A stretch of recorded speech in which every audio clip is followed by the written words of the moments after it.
আমি গো বেগ দিলোঁ।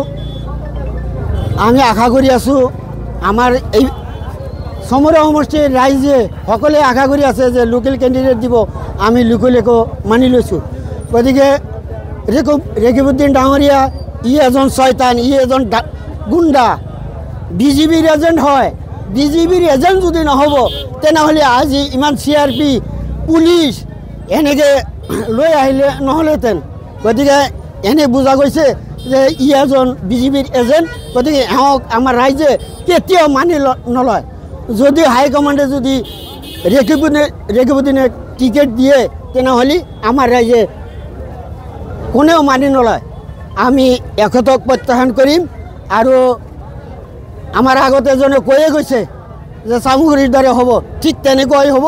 আমি কিন্তু ৰেকিবুদ্দিনক নামানো। আৰু ৰেকিবুদ্দিনক যদি টিকেট ৰেকিবুদ্দিন আহমেদ পদাৰ্পণ কৰাৰ লগে লগে কংগ্ৰেছ কৰ্মীয়ে আকৌ গো বেক দিলে। কিহৰ কাৰণে গো বেক দিলে আচলতে?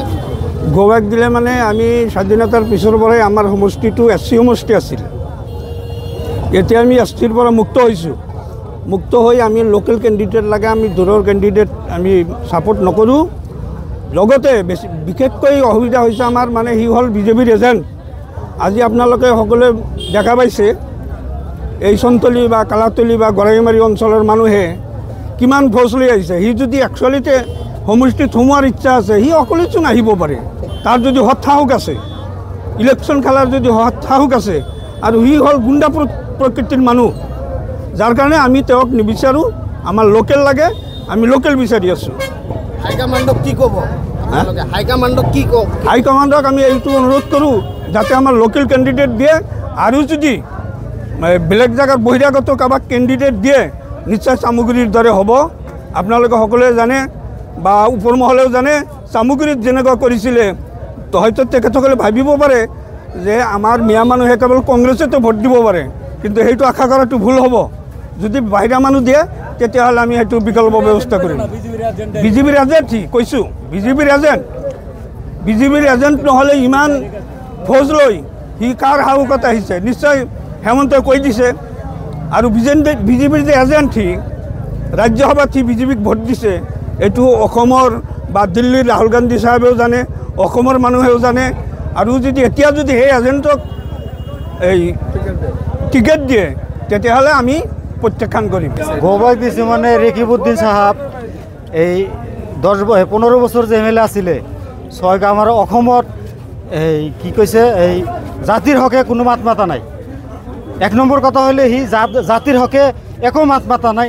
দ্বিতীয় কথা হ'ল আমাৰ নৱগঠিত চমৰীয়া সমষ্টিত আমাৰ লোকেল কেণ্ডিডেট লাগে। এই ৰেকিবুদ্দিন হ'ল বাহিৰা মানুহ, সি বিহাৰৰ মানুহ। তাক আমি কোনো পৰ্যায় সন্তলীবাসী ৰাইজে তাক বিধায়ক হিচাপে কেতিয়াও মানি নলয়। আমাক লোকেল লাগে, লোকেল। তেওঁতো নিশ্চয় অধিকাৰ আছে যে চমৰীয়া সমষ্টিত প্ৰতিদ্বন্দ্বী, কিন্তু তেনে ক্ষেত্ৰত যে আপোনালোকে কংগ্ৰেছ বিধায়ক, কংগ্ৰেছ কৰ্মীয়ে যে গো বেক দিলে, কিহৰ কাৰণে আচলতে? কিহৰ কাৰণে মানে ৰেকিবুদ্দিনক আমি 15 বছৰে যে যি বিশ্বাস ৰাখি মানুহে ভোট দিছিলে, সি বিশ্বাসঘাতকতা কৰিছে। সি একো কাম কৰা নাই, সমষ্টিৰ হকে একো কাম কৰা নাই। গতিকে আমাৰ লোকেল পাৰ্টি, লোকেল মানুহ লাগে। আৰু ৰেকিবুদ্দিনৰ লগত যিবিলাক মানুহ আছে গোটেই হেকাৰ পাৰ্টি, 2 নম্বৰী মানুহ। গতিকে আমাক ৰেকিবুদ্দিনক নালাগে, আমাক লোকেল মানুহ লাগে।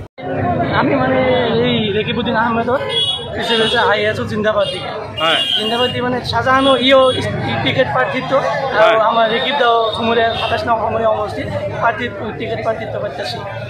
এই আজি সমুরিয়া মূলকত প্রথম পদার্পণ করেছে। আমি হিসেবে আহতে শাহজাহানের সমর্থক বলে শাহজাহানের হুকুম মতে ইয়াতে বেয়াকে গালি গালাজ আর এই 4-5টা লড়াক মারধর মোক ওয়েবসাইটত মারিছে, কলা পতাকা দেখাইছে আৰু কি বেয়া বেয়া ভাষা কৈছে এইবিলাক মুখেৰে ক'ব নোৱাৰি। ৰেকিবুদ্দিন আহমেদক কলা পতাকা দেখাইছে আৰু কিবা শ্লোগান দিছে নেকি? শ্লোগান মানে ৰেকিবুদ্দিন গো বেক, ৰেকিবুদ্দিন হাই হাই আৰু বেয়া বেয়া ভাষা কৈছে। কেইজনক মাৰিছে? মাৰিছে মানে আমাৰ 5-7জন মাৰিছে। এইখিনি কি শাহজাহানৰ সমৰ্থককাৰীয়ে মাৰিছে? সমৰ্থককাৰী আৰু ইয়াৰে নিৰ্দেশ মতে হৈছে।